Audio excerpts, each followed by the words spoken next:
नमस्कार दोस्तों, मैं हूं आपका दोस्त केबी और आइए 30 अप्रैल 2020 के करंट अफेयर की शुरुआत करते हैं। तो सबसे पहले अभिनेता इरफान खान जी को श्रद्धांजलि। कल इनका 53 वर्ष की आयु में निधन हुआ है और आप सभी को पता होगा कि काफ़ी शानदार एक्टर थे और भारत की तरफ से सबसे ज़्यादा इन्होंने हॉलीवुड की फिल्मों में भी काम किया था। तो एक बार फिर से इनको श्रद्धांजलि। चलिए शुरुआत करते हैं क्विज के साथ में आज के करंट अफेयर की। पहला प्रश्न है, सवाई मानसिंह स्टेडियम किस राज्य में स्थित है? ब्रेबॉर्न ये स्टेडियम किस राज्य में स्थित है? मुरुगप्पा गोल्ड कप किस खेल से संबंधित है, यानी कि यह किस खेल का एक टूर्नामेंट है? खार्तूम किस देश की राजधानी है? अंतर्राष्ट्रीय समुद्री संगठन का मुख्यालय कहाँ पर है? तो आइए अब इनके उत्तर जानते हैं। सवाई मानसिंह स्टेडियम, जैसा कि नाम से ही आप समझ गए होंगे कि यह स्टेडियम मिलेगा आपको राजस्थान में।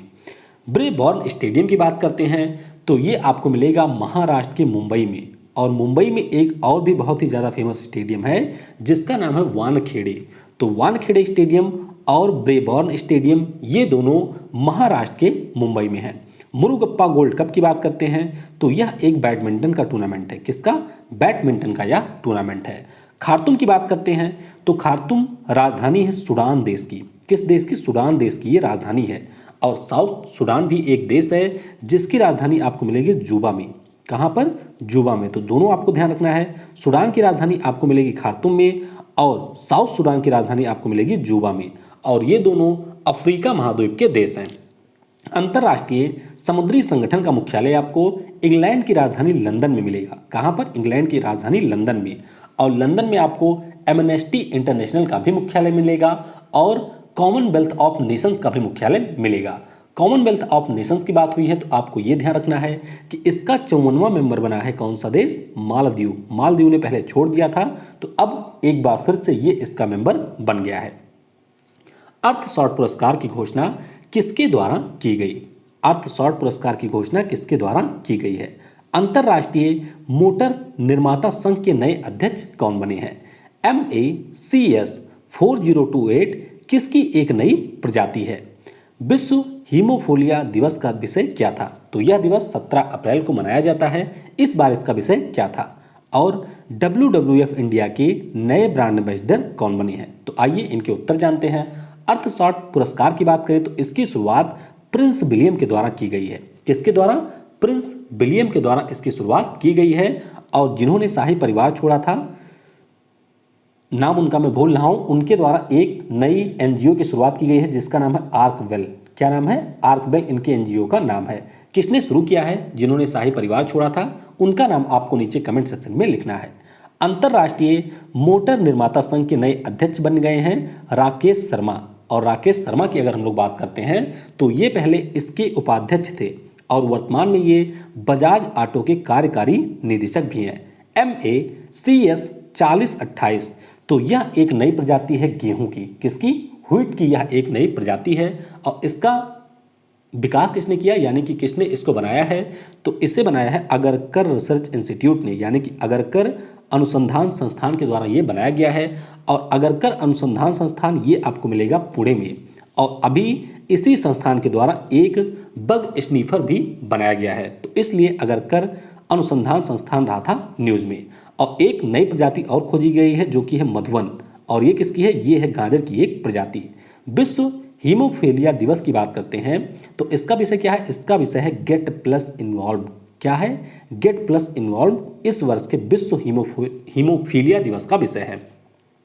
WWF इंडिया की बात करते हैं तो इसके नए ब्रांड एम्बेसडर बन गए हैं शतरंज के खिलाड़ी विश्वनाथन आनंद। और माइंड मास्टर नाम की एक पुस्तक है, उसे भी अभी लिखा है विश्वनाथन आनंद ने। WWF इंडिया और इसी से मिलता जुलता एक संगठन है जिसे आप कह सकते हैं CMS। तो CMS के कौन बने हैं? इसके नए ब्रांड एम्बेसडर बने हैं रणदीप हुडा। किस देश में हेराल्ड नाम का चक्रवात आया, यानी कि साइक्लोन आया? यूनियन बैंक ऑफ इंडिया के नए कार्यकारी निदेशक कौन बने? सोपुतान ज्वालामुखी किस देश में स्थित है? The vision art series season 1 पुस्तक के लेखक कौन है? और इंडोर हॉकी विश्व कप 2021 का आयोजन कहां पर किया जाएगा? तो आइए अब इनके उत्तर जानते हैं। हेराल्ड साइक्लोन की बात करते हैं तो ये आया प्रशांत महाद्वीप में एक छोटे से द्वीपीय देश जिसका नाम है वनुआतू। क्या नाम है? वनुआतू देश में ये साइक्लोन आया था और यूएन के द्वारा $2.2 मिलियन की सहायता भी दी गई थी। यूनियन बैंक ऑफ इंडिया, जिसका मुख्यालय आपको मिलेगा मुंबई में, इसके नए कार्यकारी निदेशक बन गए हैं विरूपाक्ष मिश्रा। कौन? विरूपाक्ष मिश्रा।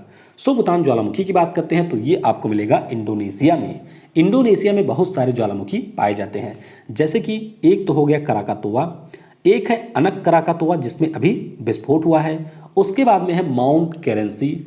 माउंट केरेंसू के अलावा माउंट मेरापी आपको मिलेगा, माउंट सेमेरू आपको मिलेगा। तो ये सारे ज्वालामुखी आपको कहाँ पर मिलेंगे? इंडोनेशिया देश में। द बजरनाट सीरीज सीजन 1 पुस्तक के लेखक कौन है? तो इसे लिखा है बिजले किंग ने। किसने? बिजले किंग ने इस पुस्तक को लिखा है, जो अभी बास्केटबॉल के खिलाड़ी थे जिनका निधन हुआ है, कोबे ब्रायंट। तो इस पुस्तक का अभी अनावरण किया गया। इंडोर हॉकी विश्व कप की बात करते हैं जो कि 2021 में होगा।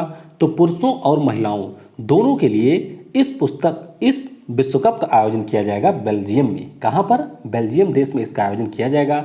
साथ ही साथ आपको यह ध्यान रखना है कि 2022 में महिलाओं का विश्व कप होगा, वो होगा नीदरलैंड और स्पेन में। और 2023 में जो पुरुषों का विश्व कप है वह अपने देश भारत में आयोजित किया जाएगा। तो ये रहा आपका क्विज। कितने प्रश्नों के उत्तर आपने सही दिए वह आप नीचे कमेंट सेक्शन में बता सकते हैं। तो चलिए अब शुरुआत करते हैं आज के करंट अफेयर की। प्रत्येक वर्ष अंतर्राष्ट्रीय नृत्य दिवस यानी कि इंटरनेशनल डांस डे कब मनाया जाता है? तो यह दिवस मनाया जाता है 29 अप्रैल को। तो इस प्रश्न का ऑप्शन सी करेक्ट होगा। अब यह दिवस 29 अप्रैल को मनाया क्यों जाता है? तो सबसे पहले आप ये ध्यान रखिए कि इंटरनेशनल थिएटर संस्थान के द्वारा 1982 में इसकी घोषणा की गई थी और 29 अप्रैल को जन्मदिन होता है जीन जार्जेस नोवरे का। ये कौन थे? तो आधुनिक जो आपने बैले डांस देखा होगा, जो आप बैले डांस देखते होंगे, तो जो इसका आधुनिक सिस्टम है इसका निर्माण यानी कि इससे इनोवेट किया था जीन जार्जेस नोवरे ने। तो इन्हीं के जन्म दिवस के अवसर पर इनको श्रद्धांजलि देने के लिए अंतर्राष्ट्रीय नृत्य दिवस प्रत्येक वर्ष मनाया जाता है। और वीडियो अगर आपको पसंद आता है तो वीडियो को लाइक जरूर किया करें। और अगर आप शुभम सर के कोई स्पेशल वीडियो चाहते हैं तो वह भी आप नीचे कमेंट सेक्शन में बता सकते हैं। तो मैं कोशिश करूंगा कि आपको उस टॉपिक के ऊपर वीडियो जरूर मिले। मुख्य रूप से वह आपको यूपीएससी और यूपीपीसीएस के लिए पढ़ाएंगे। तो आप अपना फीडबैक नीचे कमेंट सेक्शन में बता सकते हैं कि किस टॉपिक के ऊपर आप वीडियो उनसे चाहते हैं। किस राज्य की सरकार ने जगन्ना विद्या दिवेना योजना की शुरुआत की? तो ये जो योजना है इसकी शुरुआत की है आंध्र प्रदेश की सरकार ने। तो इस प्रश्न का ऑप्शन बी करेक्ट होगा। तो आंध्र प्रदेश के जो सीएम है जगन मोहन रेड्डी, इनके द्वारा इस योजना को लॉन्च किया गया। और योजना है क्या? तो इस योजना के अंतर्गत जो भी गरीब छात्र हैं उन सभी को उच्च शिक्षा के लिए शुल्क प्रतिपूर्ति मिलेगी। जैसे अगर आप लोग कॉलेज में रहे होंगे तो वहाँ पे जो स्कॉलरशिप का फॉर्म होता था तो उस फॉर्म के माध्यम से आपको एक तो स्कॉलरशिप मिलती थी और एक आपका जो फीस होता था वह भी वापस किया जाता था। तो उसी को हम लोग कहते हैं शुल्क प्रतिपूर्ति। तो यहाँ पर 15,000 से 20,000 रुपए की शुल्क प्रतिपूर्ति दी जाएगी राज्य सरकार के द्वारा, यानी कि कोई भी बच्चा फीस जो जमा करेगा वह उसका वापस होगा। एक चेंज यहाँ पर यह किया गया है कि जो शुल्क प्रतिपूर्ति होगा वह स्कूल के अकाउंट में नहीं आएगा, यह सीधे उन बच्चों की जो माताएं होंगी उनके अकाउंट में ट्रांसफर किया जाएगा। साथ ही साथ यहाँ पर सीएम के द्वारा यह भी घोषणा की गई है कि 2018-19 और 2019-20 के लिए जो फीस है उसे भी स्कूलों के द्वारा इन बच्चों को वापस किया जाए। तो लगभग 12 लाख बच्चे राज्य के लाभान्वित होंगे। जगन्ना दिवेना की बात हुई है तो इसी नाम से एक और योजना शुरू की गई थी आंध्र प्रदेश की सरकार के द्वारा, जिसका नाम था जगन्ना वस्थी दिवेना। तो इस योजना में क्या स्कीम है? इसके अंतर्गत वह छात्र जो पॉलिटेक्निक कर रहे हैं, आईटीआई कर रहे हैं या फिर कोई डिग्री कोर्स कर रहे हैं और वे रहते हैं हॉस्टल में। कहाँ पर? हॉस्टल में रहते हैं। तो उनको यानी कि जो आईटीआई के छात्र हैं उनको 10,000 रुपये दिए जाएंगे, पॉलिटेक्निक वालों को मिलेंगे 15,000 रुपये और जो डिग्री धारक हैं उनको 20,000 रुपये की सहायता दी जाएगी आंध्र प्रदेश की सरकार के द्वारा। यहाँ के राज्यपाल हैं बीबी हरिचंदन और यहाँ की राजधानी आपको मिलेगी अमरावती में। किस भारतीय उद्यमी को बायोफार्मास्यूटिकल्स में दुनिया के शीर्ष 20 प्रेरणादायक नेताओं की सूची में शामिल किया गया, यानी कि 20 इंस्पायरेशनल लीडर्स की सूची में शामिल किया गया? तो शामिल किया गया है यहाँ पर किरण मजूमदार शाह जी को। तो इस प्रश्न का ऑप्शन ए करेक्ट होगा। एक पब्लिशिंग लिमिटेड है, कंपनी है जिसका नाम है टेक्सचर पब्लिशिंग लिमिटेड। तो इनके द्वारा the medicine maker power list 2020 जारी किया गया और लगातार 6 वर्षों से भारत की तरफ से किरण मजूमदार 100 इसमें शामिल हुई हैं। किरण मजूमदार 100 की बात करें तो ये बायोकॉन कंपनी की संस्थापक हैं और इनके बारे में कुछ अन्य चीज़ें आपको ध्यान रखनी है। अभी 3 से 4 महीनों के भीतर इन्हें कुल मिलाकर के 3 पुरस्कार मिले हैं। एक तो ऑस्ट्रेलिया के द्वारा ऑर्डर ऑफ ऑस्ट्रेलिया नामक पुरस्कार से इन्हें सम्मानित किया गया, Indian council of medical research के द्वारा आजीवन उपलब्धि पुरस्कार यानी कि लाइफ टाइम अचीवमेंट पुरस्कार दिया गया किरण मजूमदार 100 जी को, और EY entrepreneur of the year 2019 का पुरस्कार इन्हें अभी दिया जाएगा, इसके बारे में घोषणा हो चुकी है। पीटर्सबर्ग जलवायु संवाद यानी कि पीटर्सबर्ग क्लाइमेट डायलॉग के 11वें सत्र में भारत की तरफ से किसने हिस्सा लिया? तो भारत के जो केंद्रीय मंत्री हैं प्रकाश जावड़ेकर जी, इन्होंने इस सम्मेलन में हिस्सा लिया है। तो इस प्रश्न का ऑप्शन डी करेक्ट होगा। प्रकाश जावड़ेकर के बारे में आपको ये ध्यान रखना है कि ये वर्तमान में केंद्रीय पर्यावरण, वन और जलवायु परिवर्तन मंत्री हैं। पीटर्सबर्ग जलवायु संवाद की बात करें तो वीडियो कॉन्फ्रेंसिंग के माध्यम से इसका आयोजन किया गया और 30 से अधिक देशों के जो पर्यावरण मंत्री हैं वे इसमें शामिल हुए। जर्मनी के द्वारा इसकी मेजबानी की गई और यूनाइटेड किंगडम ने यहाँ पर जर्मनी के साथ मिलकर के इसकी सह अध्यक्षता की है। तो कोविड-19 को लेकर के यहाँ पर चर्चा हुई, साथ ही साथ पेरिस क्लाइमेट एग्रीमेंट को लेकर के भी पीटर्सबर्ग जलवायु संवाद के दौरान चर्चा की गई। किस बैंक ने कोविड-19 बीमारी से निपटने के लिए भारत को $1.5 बिलियन के ऋण को मंजूरी दी? तो ये मंजूरी दी है एशियन डेवलपमेंट बैंक ने। तो इस प्रश्न का ऑप्शन ए करेक्ट होगा। एडीबी के द्वारा इससे पहले कहा गया था कि हम भारत को देंगे $2.2 बिलियन, तो उसके बाद में एक बार फिर से इन्होंने $1.5 बिलियन की भी घोषणा की है। साथ ही साथ आपको ध्यान रखना है कि एशियन इंफ्रास्ट्रक्चर इन्वेस्टमेंट बैंक के द्वारा भारत को $500 बिलियन दिए जाएंगे और विश्व बैंक यहाँ पर भारत को $1 बिलियन की सहायता देगा। तो इनके बारे में भी आपको ध्यान रखना है। एशियाई विकास बैंक की बात करते हैं तो इसकी स्थापना दिसंबर 1966 को हुई थी। मुख्यालय है मनीला में और अध्यक्ष जापान के मसात्सुगु असाकावा। किस राज्य की सरकार ने कोविड-19 के दौरान रिपोर्टिंग कर रहे सभी पत्रकारों के लिए 50 लाख के जीवन बीमा कवर की घोषणा की? तो ये घोषणा की है असम राज्य की सरकार ने। तो इस प्रश्न का ऑप्शन भी करेक्ट होगा। असम के जो सीएम हैं सर्बानंदा सोनोवाल, इन्होंने ये घोषणा की है कि जो पत्रकार असम राज्य के हैं और इस लॉकडाउन के दौरान अपनी जान को जोखिम में डाल करके वे इधर उधर जा करके रिपोर्टिंग कर रहे हैं यानी कि राज्य में, तो उनमें से अगर कोई संक्रमित हो जाता है कोविड-19 से और उस संक्रमण के कारण अगर उसकी डेथ हो जाती है तो उस स्थिति में उसके परिवार को 50 लाख रुपए दिए जाएंगे। तो इस प्रकार की कई सारी बीमा योजनाएं अन्य राज्य की सरकारों के द्वारा भी की गई है, तो उनके बारे में भी आपको ध्यान रखना है। असम की राजधानी कहाँ पर है? दिसपुर में यहाँ की राजधानी है। 4 आपको टाइगर रिजर्व मिलेंगे असम में। कौन कौन से? एक तो है मानस, उसके बाद में है काजीरंगा, फिर है नामेरी और है ओरांग। और कल वीडियो नहीं आ पाया था तो आज वह वीडियो आपको मिल जाएगी जो कि होगा टाइगर रिजर्व ऑफ इंडिया का। केंद्र सरकार ने किस शहर में अंतरराष्ट्रीय वित्तीय सेवा केंद्र प्राधिकरण यानी कि international financial service centre authority की स्थापना की? तो इसकी स्थापना की गई है गुजरात की राजधानी गांधीनगर में। तो इस प्रश्न का ऑप्शन सी करेक्ट होगा। अब अगर हम लोग इस संस्था की बात करते हैं तो इसके द्वारा भारत में जो अंतर्राष्ट्रीय वित्तीय सेवा केंद्रों में जमा की जाने वाली राशि होती है, बीमा के संबंधित अनुबंध होते हैं या फिर जो हमारी प्रतिभूतियां होती हैं, उन सभी को रेगुलेट इस अंतर्राष्ट्रीय वित्तीय सेवा केंद्र प्राधिकरण के द्वारा किया जाएगा। कुल मिलाकर के इसमें 9 सदस्य होंगे और एक सदस्य की नियुक्ति 3 वर्षों के लिए की जाएगी। अब इसमें आप थोड़ा सा ध्यान रख सकते हैं कि एक अध्यक्ष होगा, वित्त मंत्रालय से 2 सदस्य होंगे, आरबीआई, IRDAI, PFRDA और सेबी के इसमें एक एक सदस्य शामिल होंगे और 2 अन्य सदस्यों को भी नॉमिनेट किया जाएगा। किस देश की सरकार ने बाउंस बैक ऋण योजना को लॉन्च किया? तो ये लॉन्च किया है यूनाइटेड किंगडम ने। तो इस प्रश्न का ऑप्शन सी करेक्ट होगा। तो वहाँ के जो वित्त मंत्री हैं भारतीय मूल के ऋषि सुनाक, इन्होंने 100% राज्य समर्थित ऋण योजना को लॉन्च किया है जिसका नाम है बाउंस बैक ऋण योजना। अब ये योजना है क्या? तो जो इंग्लैंड के या यूनाइटेड किंगडम के छोटे व्यवसायी हैं उनको 12 महीने के लिए ब्याज मुक्त 2000 से लेकर के 50,000 पाउंड तक का ऋण दिया जाएगा। कितने दिनों के लिए? 12 महीनों के लिए। और ऋण की राशि होगी 2000 से 50,000 पाउंड तक। यूनाइटेड किंगडम की बात करते हैं तो राजधानी यहाँ की है लंदन, पीएम है बोरिस जॉनसन। और ये आप मैप देख सकते हैं। एक बार मैं आपको फिर बता दूं कि यूनाइटेड किंगडम में जब इंग्लैंड, वेल्स, स्कॉटलैंड और उत्तरी आयरलैंड शामिल होता है तब इसे हम लोग कहते हैं यूनाइटेड किंगडम। यहाँ पर इंग्लैंड की जो राजधानी है वह आपको मिलेगी लंदन में। वेल्स की अगर हम लोग बात करते हैं, यहाँ पर है वेल्स, तो इसकी राजधानी आपको मिलेगी कार्डिफ में। ऊपर है स्कॉटलैंड, तो स्कॉटलैंड की राजधानी कहाँ पर है? तो इसकी राजधानी आपको मिलेगी एडनबर्ग में।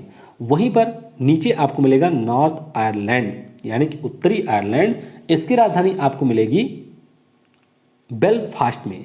उसके बाद में आता है आयरलैंड, तो इसकी राजधानी मिलेगी डबलिन में। ध्यान रखिएगा आयरलैंड यूके का हिस्सा नहीं है। और यहाँ पर भारत की राजदूत कौन है? रुचिरा घनश्याम। अभी यूनाइटेड किंगडम के राजदूत बने हैं भारत में नए, तो उनका नाम क्या है ये आपको नीचे कमेंट सेक्शन में बताना है।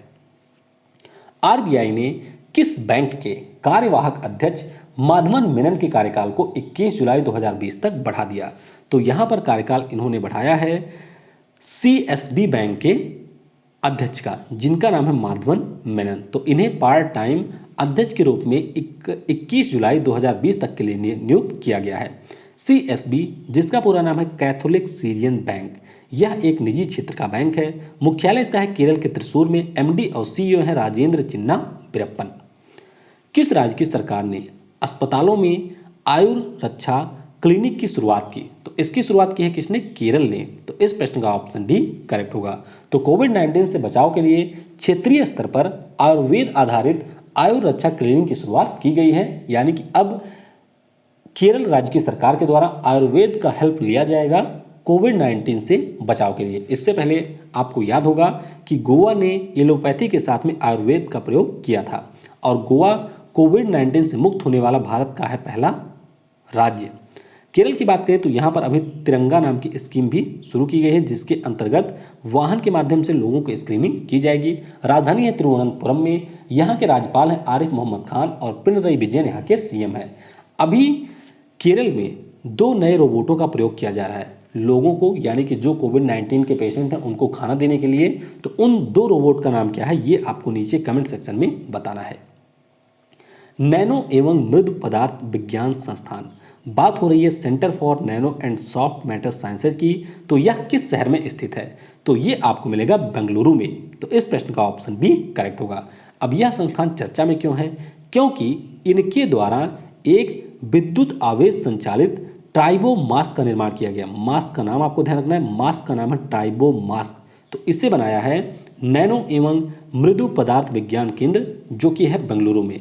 तो ये आप देख सकते हैं यहाँ पर है मास्क। इस मास्क की खास बात यह है कि ये इसमें विद्युत आवेश के माध्यम से ये संचालित होगा और विद्युत आवेश के माध्यम से जो एनर्जी जनरेट होगी उसके द्वारा जो भी वायरस या बैक्टीरिया होंगे वह सारे नष्ट हो जाएंगे। तो इसमें जो आउटर लेयर है उसमें पॉलीप्रोपिलीन का यूज़ किया जा रहा है, मिडिल लेयर में नायलॉन है और जो एक बॉटम लेयर है उसमें भी पॉलीप्रोपिलीन का यूज़ किया जा रहा है। 2021 में पुरुषों के लिए विश्व मुक्केबाजी चैंपियनशिप यानी कि वर्ल्ड बॉक्सिंग चैंपियनशिप का आयोजन किस देश में किया जाएगा? तो इसका आयोजन कहाँ पर किया जा रहा है? तो ये किया जाएगा सर्बिया में। तो इस प्रश्न का ऑप्शन ए करेक्ट होगा। अब अगर आपको याद हो तो कुछ समय पहले हम लोगों ने डिस्कस किया था कि जो विश्व मुक्केबाजी चैंपियनशिप है इसका आयोजन किया जाएगा अपने देश भारत में, लेकिन जो हमारे यहाँ पर बॉक्सिंग फेडरेशन ऑफ इंडिया है BFI, इन्हें पैसे देने थे AIBA को यानी कि इंटरनेशनल बॉक्सिंग एसोसिएशन को। तो इन्होंने पैसा नहीं दिया, जिस कारण से AIBA के द्वारा मेजबानी भारत से छीन करके सर्बिया देश को दे दी गई है। AIBA की बात करते हैं तो इसका मुख्यालय आपको लोजेन में मिलेगा। गफूर रकीमो इसके अध्यक्ष हैं। और सर्बिया की बात करते हैं तो ये आप देख सकते हैं जो कि यूरोप महाद्वीप का एक देश है। यह एक लैंड लॉक कंट्री है यानी कि स्थलरुद्ध देश है। राजधानी इसकी आपको मिलेगी बेलग्रेड में और यह हंगरी, उसके अलावा क्रोएशिया, बोस्निया हर्जेगोविना, इसके अलावा Montenegro, Kosovo, North Macedonia, Bulgaria और रोमानिया के साथ में अपनी सीमाएं साझा करता है। तो काफ़ी सारे देशों के साथ में अपनी सीमा बनाता है सर्बिया देश। किस राज्य की सरकार ने जीवन अमृत योजना की शुरुआत की? तो जीवन अमृत योजना की शुरुआत की है मध्य प्रदेश की सरकार ने। तो इस प्रश्न का ऑप्शन ए करेक्ट होगा।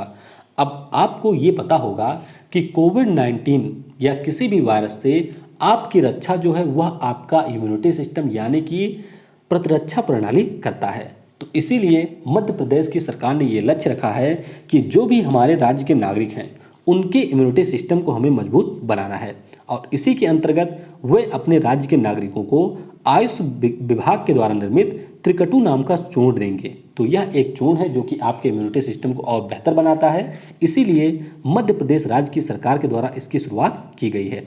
ध्यान रखिएगा, इससे पहले एमपी की सरकार द्वारा जीवन शक्ति योजना, इस योजना के अंतर्गत क्या होगा, तो जो हमारे शहरी क्षेत्रों की महिलाएं हैं उनके द्वारा मास्क का निर्माण किया जाएगा और उस मास्क के निर्माण के एवज में राज्य सरकार के द्वारा उन्हें 11 रुपये प्रति मास्क के हिसाब से पे भी किया जाएगा। एक और योजना शुरू की है मध्य प्रदेश ने जिसका नाम है सीएम कोविड-19 योद्धा कल्याण योजना। इस योजना की क्या खास बात है, तो इस योजना के अंतर्गत जो हमारी आंगनवाड़ी कार्यकर्ता हैं उनका बीमा किया गया है, यानी कि अगर उनकी डेथ हो जाती है तो उनके परिवार को 50 लाख रुपए दिए जाएंगे। ऐसा कहा है मध्य प्रदेश की सरकार ने। मध्य प्रदेश की राजधानी आपको मिलेगी भोपाल में। सीएम यहाँ के चौथी बार बने हैं शिवराज सिंह चौहान और लालजी टंडन यहाँ के राज्यपाल हैं। केंद्रीय सतर्कता आयोग, बात हो रही है सेंट्रल विजिलेंस कमीशन की। तो इसमें सतर्कता आयुक्त यानी कि विजिलेंस कमिश्नर के रूप में किसे नियुक्त किया गया, तो यहाँ पर नियुक्ति हुई है सुरेश एन पटेल जी की। तो इस प्रश्न का ऑप्शन डी बी करेक्ट होगा। सुरेश एन पटेल जी की बात करते हैं तो ये पहले आंध्रा बैंक के एमडी और सीईओ थे। तो दिसंबर 2022 तक के लिए इनकी नियुक्ति की गई है। सीबीसी की अगर हम लोग बात करते हैं यानी कि केंद्रीय सतर्कता आयोग की, तो इसमें एक केंद्रीय सतर्कता आयुक्त होता है और 2 अन्य सदस्य होते हैं। तो सीबीसी अभी हमारे नए बने हैं, लगभग 2 दिन पहले इन्होंने शपथ लिया है। नाम है संजय कोठारी जी जो कि राष्ट्रपति के पूर्व सचिव थे और इसमें एक अन्य आयुक्त हैं शरद कुमार। तो शरद कुमार एक थे पहले और अब सुरेश एन पटेल इसके दूसरे आयुक्त बने हैं। साथ ही साथ आपको एक नाम याद रखना है बिमल जुल्का का। बिमल जुल्का जी जब संजय कोठारी जी बने थे सीबीसी तो वे बने थे मुख्य सूचना आयुक्त। क्या बने थे, चीफ इंफॉर्मेशन कमिश्नर। तो दोनों के नामों में आपको गलती नहीं करनी है।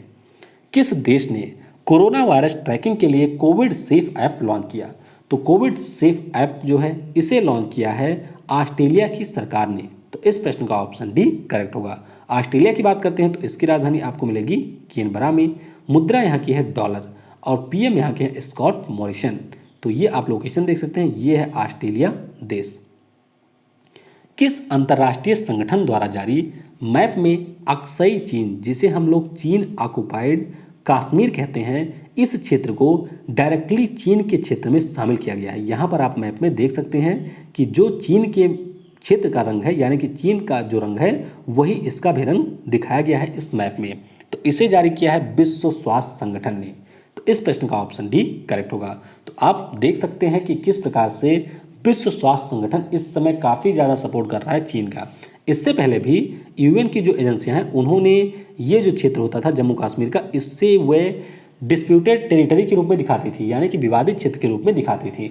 लेकिन इस मैप में अगर आप ध्यान से देखेंगे तो 2 चीज़ें आपको देखने को मिलेंगी। एक तो जो हमारा अक्सई चीन वाला पार्ट है यानी कि भारत का है, इसे इन्होंने डायरेक्टली दिखा दिया है चीन में। और ये जो जम्मू कश्मीर वाला है ये तो हमारा है ही, इसे इन्होंने एक अलग कलर से दिखा दिया है यानी कि ये रिप्रेजेंट कर रहे हैं कि जम्मू कश्मीर भारत का हिस्सा नहीं है। तो विश्व स्वास्थ्य संगठन ने ऐसा किया है। आपको पता होगा कि इनको अमेरिका के द्वारा फंडिंग रोक दी गई है और चीन के द्वारा इन्हें अतिरिक्त $30 मिलियन की अभी वित्तीय सहायता दी गई है। मुख्यालय है जिनेवा में और अध्यक्ष इसके हैं इथियोपिया के टेड्रस अदनॉम। तो चलिए कल के प्रश्नों के उत्तर जान लेते हैं। कोयला मंत्रालय के द्वारा वित्तीय वर्ष 2020-21 में कुल मिलाकर के 710 मिलियन टन कोयला उत्पादन का लक्ष्य रखा गया है। पहला रेस्टोरेंट ऑन व्हील्स ये लॉन्च किया गया आसनसोल रेलवे स्टेशन पर। डिजिटल लेन देन में अगर हम लोग राज्यों की बात करते हैं तो महाराष्ट्र था पहले स्थान पे। अगर सिटी की बात की जाए तो बेंगलुरु रहा था पहले स्थान पे। मिर्च महोत्सव का आयोजन ये कहाँ पर किया गया, तो ये किया गया मध्य प्रदेश राज्य में। और स्वामी विवेकानंद कर्मयोगी जो अवार्ड है ये दिया गया जाधव पायंग को। किसे, जाधव पायंग को ये अवार्ड दिया गया। इसके अलावा कॉमनवेल्थ ऑफ लाइट का पुरस्कार भी दिया जाएगा जाधव पायंग को। ये हैं असम राज्य के और इन्हें हम फॉरेस्ट मैन ऑफ इंडिया के नाम से भी जानते हैं। चलिए आज के वीडियो से आपके लिए प्रश्न है, CNES किस देश की स्पेस एजेंसी का नाम है? लिंक्डइन कंपनी के नए सीईओ कौन होंगे जो कि जून 2020 से अपना कार्यकाल ग्रहण करेंगे? आपको पता होगा कि जेफ बेनर इन्होंने इस्तीफा दिया था, इस्तीफे की घोषणा की थी, तो अब इनका स्थान कौन लेंगे? डेनियल अरप मोई, इनका अभी निधन हुआ। तो ये किस देश के राष्ट्रपति थे और वहां पर सबसे अधिक समय तक कार्य करने वाले राष्ट्रपति रहे हैं? कोडरमा थर्मल पावर स्टेशन आपको किस राज्य में मिलेगा और फुगड़ी किस राज्य का नृत्य है? तो इन प्रश्नों के उत्तर आपको नीचे कमेंट सेक्शन में देने हैं। टाइगर रिजर्व की वीडियो आज रात को 8 बजे आप सभी को मिल जाएगी। तो वीडियो को समय देने के लिए आप सभी को बहुत बहुत धन्यवाद। Thanks for watching. जय हिंद, जय भारत, और सबसे जरूरी, पढ़ेगा भारत तो बढ़ेगा भारत।